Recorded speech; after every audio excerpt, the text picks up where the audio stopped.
i-share sa inyo tong araw na to. Ngayong araw na to guys, gagawa ako ng favorite kong dessert. Ang favorite kong dessert ay jello. Kumbaga sa atin, gelatin kung tawagin. Jello kasi rito. So, i-share ko sa inyo guys paano siya gawin at kung gaano lang siya kadaling gawin. Napakasimple lang niya guys. Magpakulo ka lang ng 2 tasang tubig. Tapos, imimix mo lang siya. Pero, ipapakita ko sa inyo kung paano ito gawin, diba? Itong jello na to guys, mabibili nyo lang sa Walmart or sa, tawag doon, sa Albertson. Okay? Papakita ko siya sa inyo kung ano yung favorite kong jello. Ito yung favorite kong jello. Madali lang siyang gawin guys. Kumbaga ako, wala talaga akong tiyaga magluto-luto or ano, yung gagawa ng mga dessert. Pero ito, may tiyaga ako kasi madali lang siyang gawin. Hindi lang siya naabot ng kalahating oras. Basta madali lang siya. So, ipapakita ko sa inyo guys. Ito na yung aking preparation.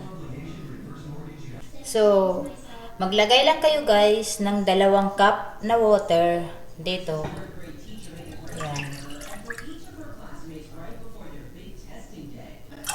So, 2 cup na water ang ilalagay nyo rito at pakuluan nyo.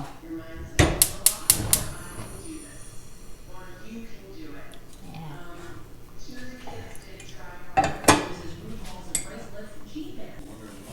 So, habang nagpapakulo kayo guys ng tubig, ito rin ay ilagay nyo na rito. Powder to siya.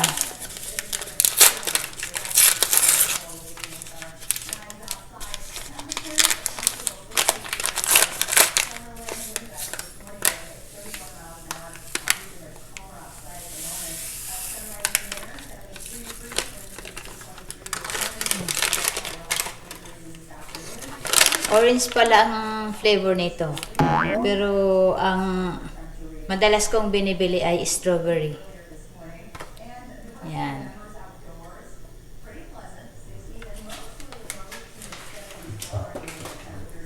So pagkatapos guys, nakalagay na siya rito. Pag kumulo na yung tubig mamaya, ibubuhos na yung tubig na mainit dito. Okay? Tapos pag binuhos na yung tubig na mainit dito, haluin mo lang siya. Haluin siya ng haluin hanggang sa malusaw ang powder. Pag wala ka nang maramdaman na medyo matigas o may powder pa, halimbawa, kung wala ng powder, yan, ibubuhos nyo na yung another 2 cups ng warm water. Magdagdag lang kayo ng warm water, tapos haluin nyo hanggang sa medyo malamig na siya. Tapos yun, ilalagay nyo na siya sa ref. Okay? Pero bago yan, antayin ko pa rin kumulo ang tubig para ipakita ko pa rin sa inyo paano gawin. Okay? So, kumulo na po siya. Kailangan, ilagay ko na siya dito. Ayan.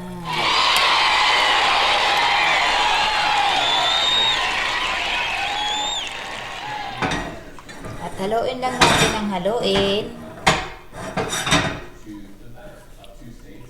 Haluin lang siya natin ng haluin hanggang malusaw yung powder. Dati nung nasa Pinas ako, gumagawa rin ako nito.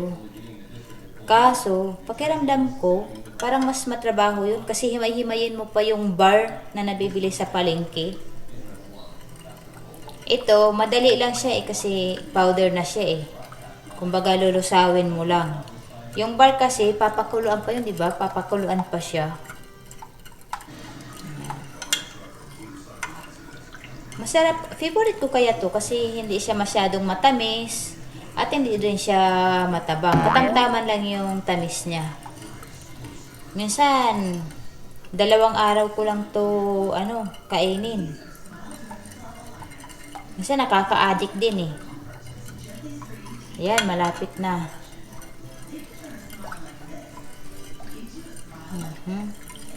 Ayan, halos wala na akong maramdaman na powder.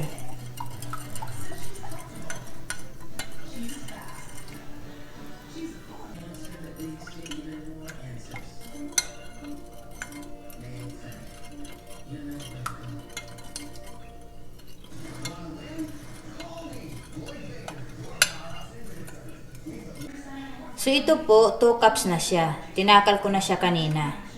So ilalagay lang natin siya rito. Ayan.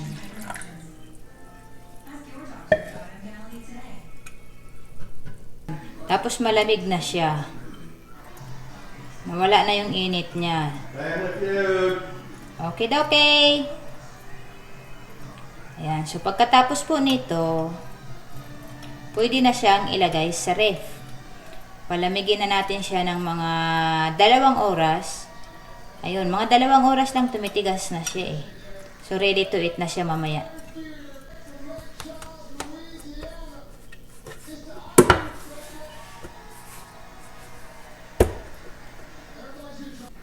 So guys, ito na siya. Ready na siyang ilagay sa ref para patigasin na.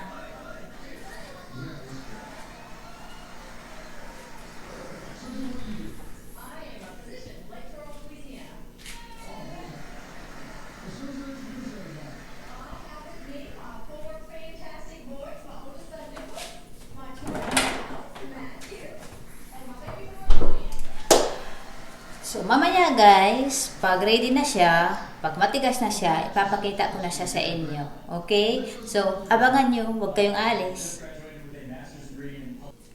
So guys, nakalipas ng ilang oras, checkin na natin kung okay na yung aking ginawang jello. Okay? So, titikman ko na siya guys, kung masarap na ba siya, para makita nyo rin. Gusto ko matikman nyo, kaso malabo pa lang nangyari yun. So, titingnan ko na siya guys.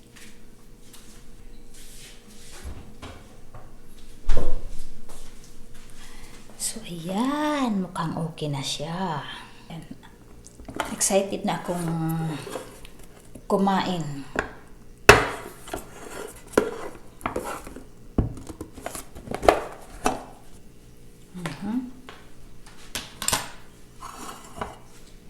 Chik, chik, chik. Ayan na.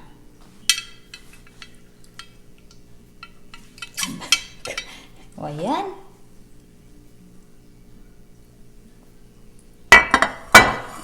Ba? So,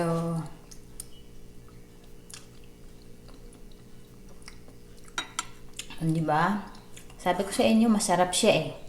Hindi siya matamis, hindi rin siya matabang. So, tamang-tama lang talaga yung ano niya, timpla niya.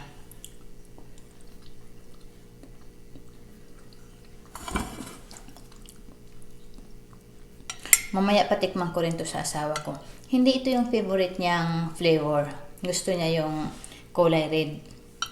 Strawberry ba yun? Yun. Gusto niya yung strawberry.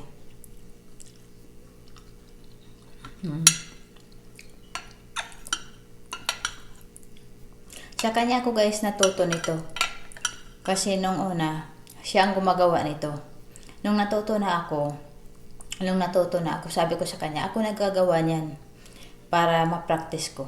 Eh, napakasimple lang naman pala. Hindi naman matrabaho. So, nung natuto na ako, nawili na ako. Kaya, pag naubos ito, gagawa na naman ako uli. Kasi, ayaw kong nauubusan yung rep ng ganito. Dahil, pag ako nagugutom, madali ko siyang gawing snack.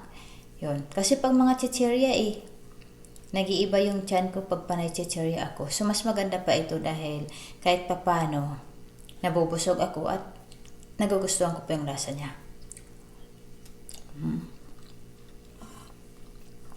Yan. So, mamaya ulit, papatikman ko to sa asawa ko. At, yun lang guys. Sana rin, matututunan nyo rin to at gawin nyo rin to sa bahay nyo. Okay? Para hindi na kayo bili ng bili, ikaw na mismo ang gagawa. So, sana guys, nag-enjoy kayo. Okay?